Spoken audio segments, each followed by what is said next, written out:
Bonjour à tous et bienvenue dans le All Talk Games. Cette vidéo sur la dernière de la saison 2016-2017, car à partir du 1er juillet 2017, forcément, il y aura la Free Agency. Et la Free Agency 2017 marque le début de la saison 2017-2018.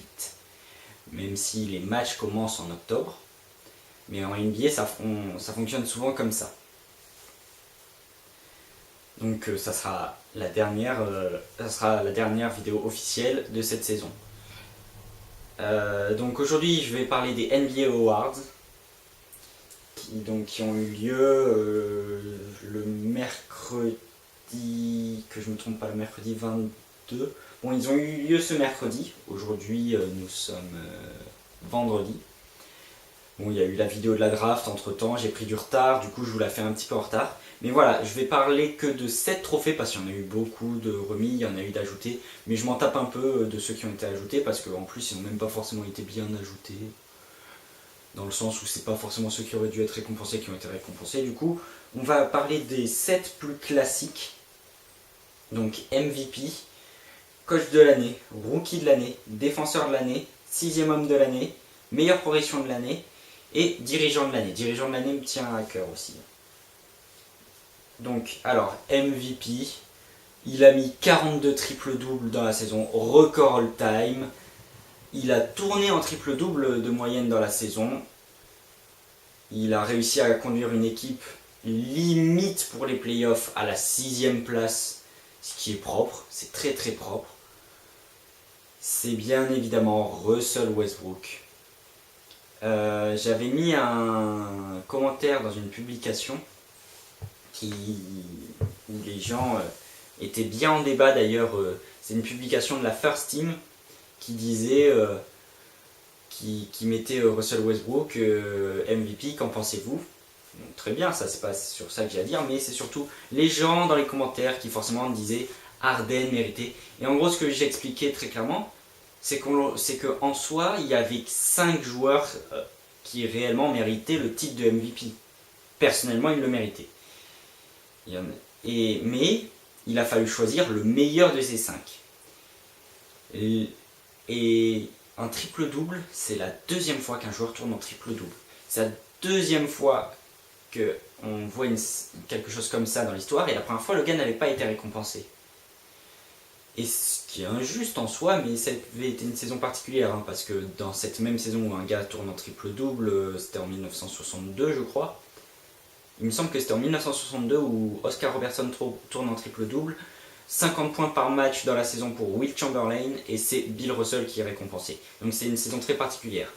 Mais en gros, je disais que ce qu'on se souviendra dans 20 ans, c'est que le gars a tourné en triple-double et qu'il a été MVP. Il n'y a pas vraiment grand chose à dire. En soi, ouais, au niveau collectif, c'est pas lui qui méritait le plus. Mais c'est tellement énorme ce qu'il a fait qu'il y a un moment, on s'arrête 3 secondes, on applaudit. Et James Harden va nous le chercher la saison prochaine, et même va chercher le titre, vu que un certain Chris Paul est parti des Clippers pour aller à Houston. Je pense que je parlerai un peu des gros blockbusters après la première semaine, parce que ça sera de la Free Agency, parce que ça sera un peu passé. Et ça a déjà commencé, avant même la Free Agency, il y a eu des transferts, enfin voilà. Ensuite, donc Russell Westbrook est MVP, très bien. Mais Houston n'a pas eu James Harden, mais a eu coach de l'année, Mike D'Antoni. Mike D'Antoni, donc mérité, parce qu'il a réussi à amener son style de jeu à Houston. Bon, c'était déjà très offensif ces derniers temps Houston, Mike D'Antoni ne comprend pas la défense, on va dire. Et il a amené son style de jeu, il a replacé un joueur d'arrière à meneur, et en a fait un concurrent pour le titre de MVP. Il a tourné toute son équipe autour de lui, il a réussi à vraiment amener son système avec des joueurs qui, certes, lui correspondaient plutôt, je trouve, mais il a réussi à construire une équipe qui, pour moi, serait allée chercher la 5e, voire 4e place, et il les a amenés 3e finalement. C'est très propre, franchement. Ce qui est un peu honteux, c'est qu'en fait, dans les 3 qui étaient nominés pour le coach de l'année, Il n'y avait pas le coach des Celtics, Brad Stevens, qui a été incroyable durant toute la saison. Ça a été un tacticien incroyable. C'est le seul petit bémol. Mais sinon, au niveau du coach de l'année, Mike D'Antoni, c'est vraiment mérité. Bravo à toi. Rookie de l'année, Malcolm Brogdon. C'est, je crois, le deuxième rookie de l'année qui est choisi au deuxième tour. Ou le premier. Mais en tout cas, il a été choisi au deuxième tour de la draft et il est rookie de l'année. Bravo, franchement, on peut qu'applaudir. Certes, les rookies ont franchement été mauvais. Cette année, ça a été plutôt catastrophique. Mais faut applaudir. Le gars a été très bon. Et en plus, dans les nominés, il y avait 2 joueurs des Sixers qui partaient en plus comme bien favoris. Et c'est lui qui vient le chercher. Bravo, un petit meneur qui a réussi à s'imposer à Milwaukee. Milwaukee en plus fait une bonne saison. Forcément, en fait, c'est le seul des 3 nominés qui allait en playoff. Donc ça aussi, ça a joué. Et il a fait quelques petits highlights. Il a dunké sur LeBron. Non, franchement, bravo. Il défend bien. C'est cool. C'est cool d'avoir des joueurs comme ça qui reçoivent des trophées. Défenseur de l'année. Désolé Rudy, t'aurais pu l'avoir, hein, mais on peut pas dire que Draymond Green ne l'ait pas mérité. Ça a été l'âme des Warriors. Défensivement, c'est lui qui... Je l'ai déjà dit, de toute façon, je l'ai déjà encensé dans la vidéo sur les All-NBA Team. C'est lui l'âme de l'équipe, c'est lui le vrai leader. Même si en finale, ça s'est moins vu, malheureusement. Bon, je vous ai déjà dit ce que j'en pensais. Mais il a été énorme en défense. Il intercepte, il contre.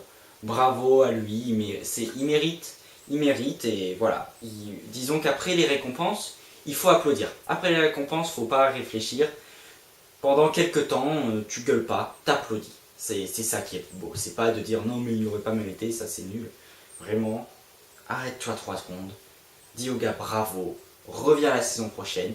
Et à celui que tu penses qu'il aurait mérité, allez la saison prochaine, tu le défends. C'est ce que Rudy a dit. Rudy Gobert a dit, la saison prochaine, je vais faire en sorte qu'il n'y ait pas de débat. Voilà. 6e homme de l'année, encore Houston, Eric Gordon, bravo. C'est simple, hein, pour être 6e homme de l'année, il faut scorer. Bah lui, il a scoré. Il recevait la balle, paf, il shootait. Il s'est même rentré, gagnant du concours à 3 points. Lou Williams est venu un petit peu le gêner parce qu'ils étaient en course tous les deux pour être 6e homme de l'année et Lou Williams a été transféré à Houston, donc ce qui pouvait forcément un petit peu jouer sur le rôle d'Eric Gordon. Mais il s'est adapté, il a continué à scorer. C'est mérité, il a été très propre et c'est vraiment un retour assez incroyable pour un joueur il revient des enfers le gars. Il était au fond du trou, il est transféré à Houston, c'est exactement ce qu'il lui fallait. Moi personnellement, je vais pas dire que j'étais Nostradamus, mais quand je l'ai vu transférer à Houston, je me suis dit que ça pouvait aller. Parce qu'avec Mike D'Antoni, c'était le coach, vraiment, il y avait qu'un coach qui pouvait le remettre en selle. Pourtant, pour moi, c'est pas le plus grand coach de l'histoire, hein, mais c'est un coach qui lui correspond. Donc bravo. Meilleure progression de l'année, Giannis Antetokounmpo. Forcément, le gars, il n'y a pas vraiment débat. Le gars, il n'était pas All-Star l'année dernière, il était à 15 points par match. Je crois qu'il est remonté à 22. Il a été All-Star titulaire direct. Il a mis des dunks incroyables, il a été super fort. Il a été clutch, on se souvient de son buzzer beater au Madison Square Garden face aux Knicks. Il a été super fort, super fort. Et c'est mérité. C'est un espoir du sport européen, pas que du basket européen, du sport européen.